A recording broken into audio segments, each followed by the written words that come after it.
Bismillahirrahmanirrahim. Assalamualaikum warahmatullahi wabarakatuh.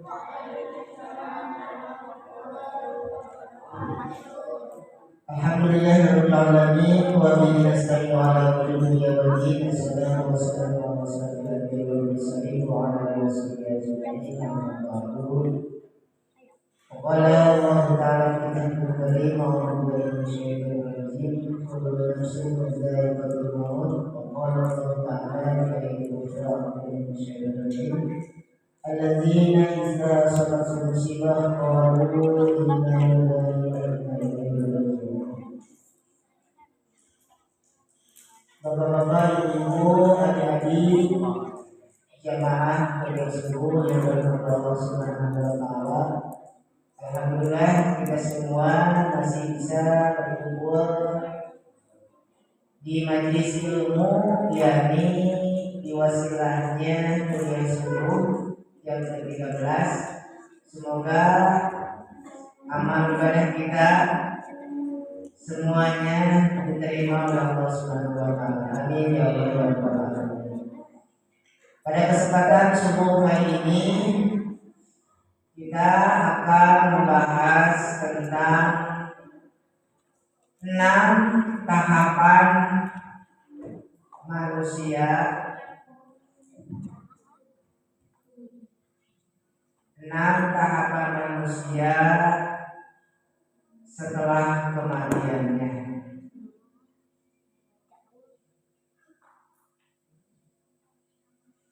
6 tahapan manusia setelah kematiannya.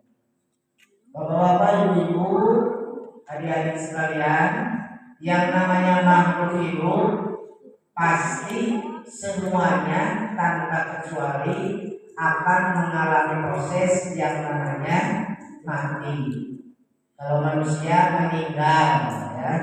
Jadi kita semua yang ada di sini, termasuk makhluk Allah yang lainnya, ya, baik itu jin, baik itu hewan atau tumbuhan, tanaman, itu pasti akan mengalami yang namanya kematian. Namun bagi kita sebagai umat muslim yang beriman, yang bertakwa, bahwa kehidupan dunia ini hanya teramat sangat pendek, ya. Karena apa? Karena tadi ada 6 tahapan manusia setelah kematiannya yang jauh lebih lama, ya. Teramat sangat lama banget, ya. Kalau kita di dunia manusia umumnya paling usianya 70, 80, 90 sampai 100 tahun, itu pun jarang. Tapi kalau nanti di akhirat kita ini akan mengalami episode sebelum masuk surga neraka itu beratus-ratus ribu tahun, ya. Bahkan berjuta-juta tahun menjelang kita di surga atau di neraka Allah. Yang pertama, dari 6 tahapan manusia menjelang kematiannya, setelah kematiannya, yaitu kita akan mengalami yang disebut dengan alam kubur, ya, atau dikenal dengan alam barzakh, ya. Jadi manusia kalau sudah mati pasti yang pertama-tama adalah dikubur, ya.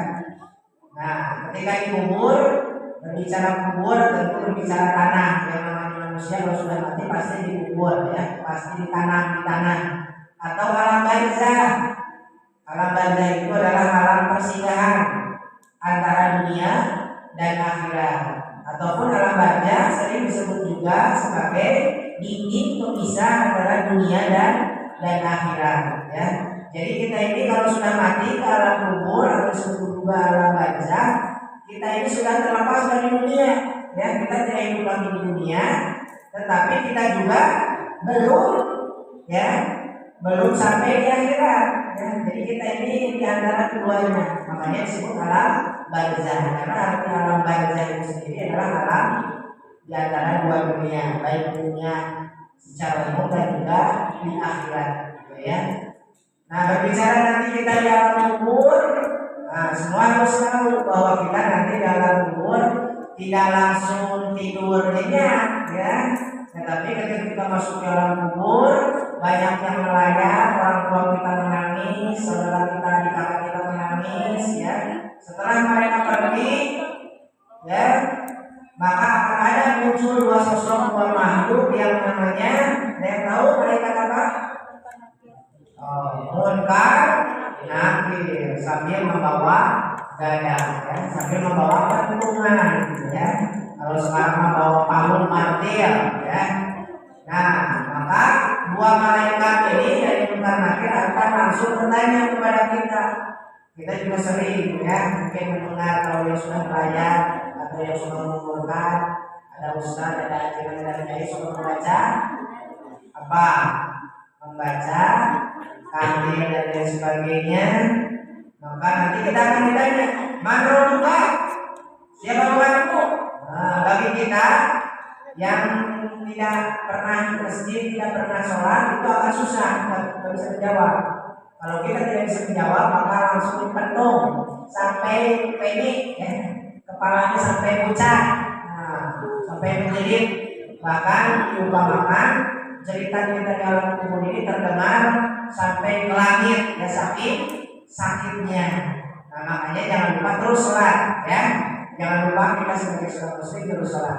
Kalau yang suka sholat, maka kita jangan lupa Allah berdoa, ya. Allah Tuhan, maka selamat, ya. Dan pertanyaannya terus, ya, tidak hanya satu, tapi mana juga. Siapa nabimu? Nah, kalau kita yang akan pernah ngaji, yang akan pernah sekolah, khusus sekolah agama, sekolah dunia, nggak bisa jawab. Tapi kalau kita yang suka ngaji, ya, suka sekolah, atau kita mempelajari Islam, maka kita akan menjawab Nabi Muhammad Sallallahu Alaihi Wasallam. Nabi kita adalah Nabi Muhammad Sallallahu Alaihi Wasallam. Dan pertanyaan-pertanyaan berikutnya itu adalah tahapan awal di dalam barzah. Kalau kita sukses menjawab berbagai macam pertanyaan dalam kubur yang di dalam barzah, maka kata Allah, ya, di dalam Al-Quran dan juga hadis, kita akan ditidurkan, ya, oleh Allah. Jadi setelah imannya kita hebat karena imannya kuat, maka Allah akan ditidurkan, ya, akan tidur, ya, dalam barzah. Menunggu apa? Menunggu tahapan yang kedua. Jadi tahapan yang kedua itu adalah yaumul ba'ats, hari kebangkitan. Nah, ini tahapan yang kedua, ya. Lamanya tahapan ke satu itu tergantung amal perbuatannya. Nah, yang kedua yaumul ba'ats, hari kebangkitan. Bapak-bapak, ibu-ibu, rahimahumullah, nanti kiamat itu akan ada sangkakala atau trompet yang ditiup oleh malaikat Israfil. Jadi semua makhluk tanpa kecuali dari kuman, ya, dari semut, ya, sampai makhluk yang tidak terlihat yaitu jin, semuanya pasti mati oleh tiupan sangkakala yang pertama itu oleh Israfil. Ya, saking kerasnya itu memecahkan kepala, bidang telinga dan lain sebagainya. Itu semua mati tanpa kecuali, ya, kecuali satu, siapa yang meniupnya, ya. Malaikat Israfil itu terakhir yang meninggalnya. Masuk malaikat Israfil juga meninggal, ya, dengan takdir Allah. Tapi setelah meniup, kemudian Allah bangkitkan lagi di yaumul ba'ats, yakni hari kebangkitan tadi.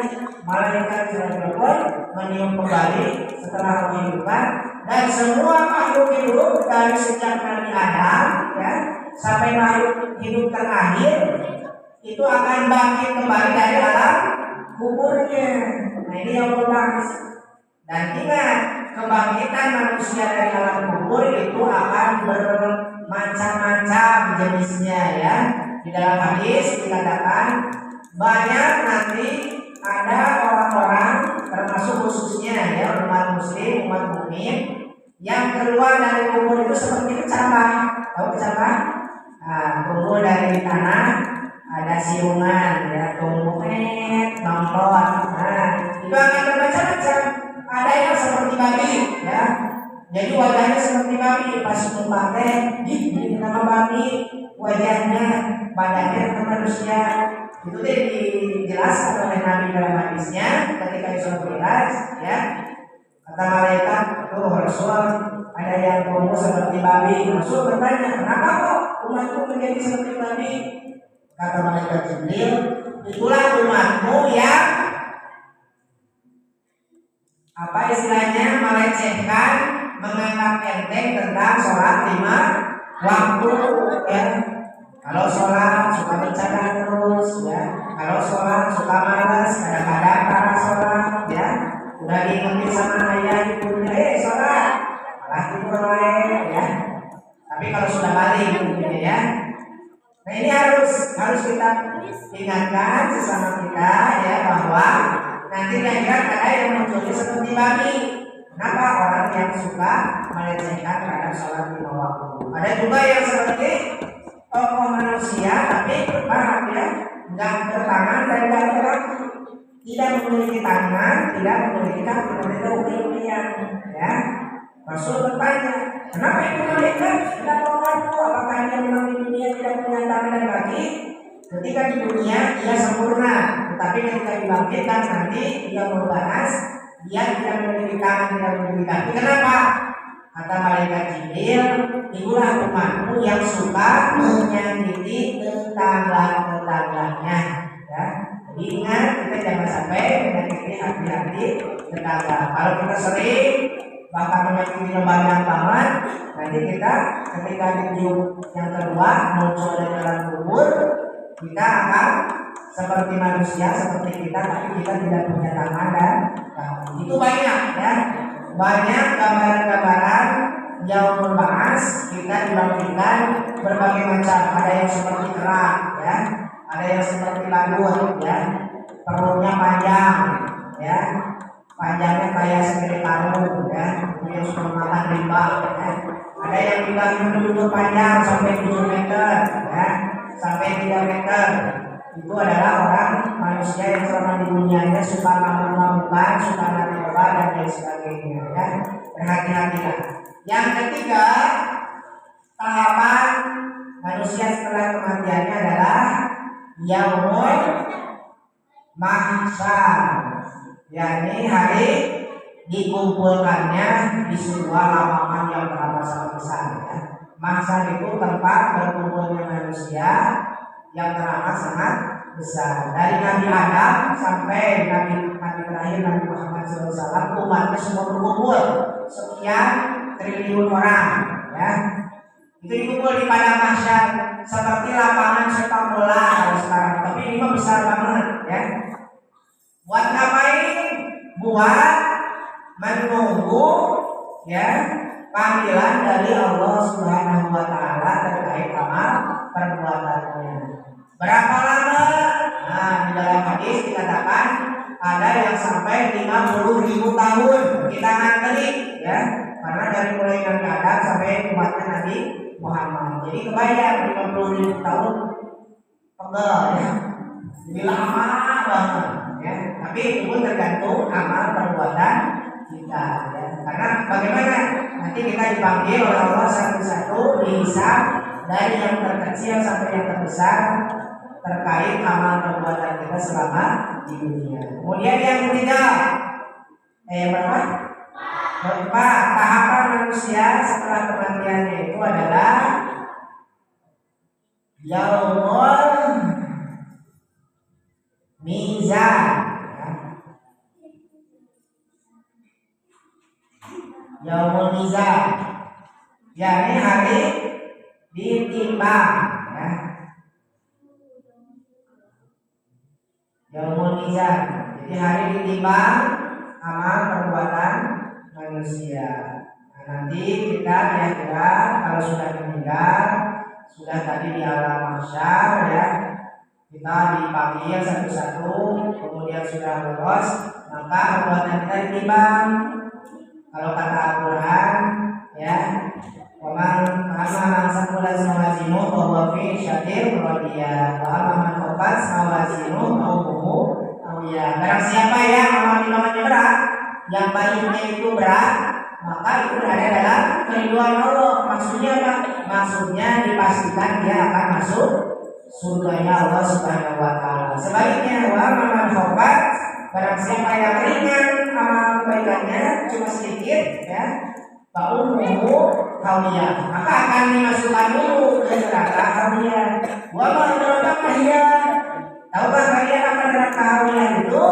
Narun hawiyah, neraka yang dipanaskan terlebih dahulu selama 30 tahun ya. Jadi hawiyah itu neraka yang terasa panas, saking panasnya warnanya pun sampai berwarna putih ya. Dari mulai warna hitam dipanaskan menjadi warna merah, kemudian dipanaskan lagi sama Allah 1000 tahun kemudian sampai warna putih, saking panasnya. Itu adalah balasan yang amal keburukannya lebih besar ya.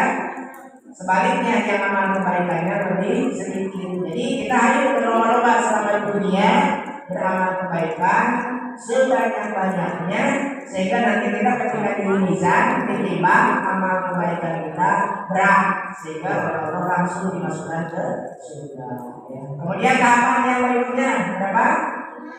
Kelima, yaitu yaumul jaza, hari di mana dibalas oleh Allah Subhanahu wa taala, hari pembalasan ya.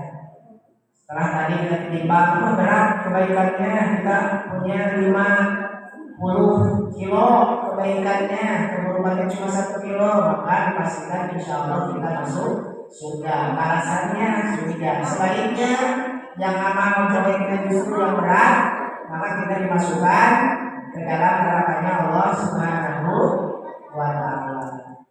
Nah, itu adalah beberapa tahapan yang oleh Allah ya dijelaskan melalui hadis-hadis Rasulullah Shallallahu Alaihi Wasallam. Semoga kita semuanya dari sekarang ayo belajar ya, ayo berbuat baik kepada orang tua, ayo bergaul dengan teman-teman.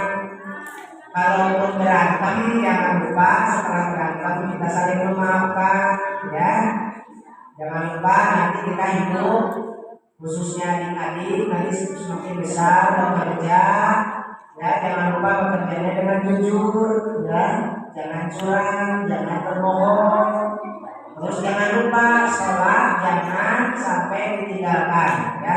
Meski apapun kita hidup dunia, pekerjaan kita ribuan jenisnya, tetap jangan lupa sholat dilaksanakan sesibuk apapun.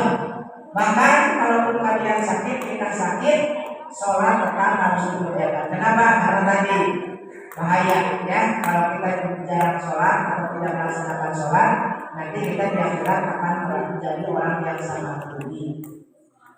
Itu mungkin ya beberapa tahapan yang bisa disampaikan. Ada yang kurang? Itu lagi. Yang pertama apa? Alam kubur. Yang kedua hari kebangkitan. Yang ketiga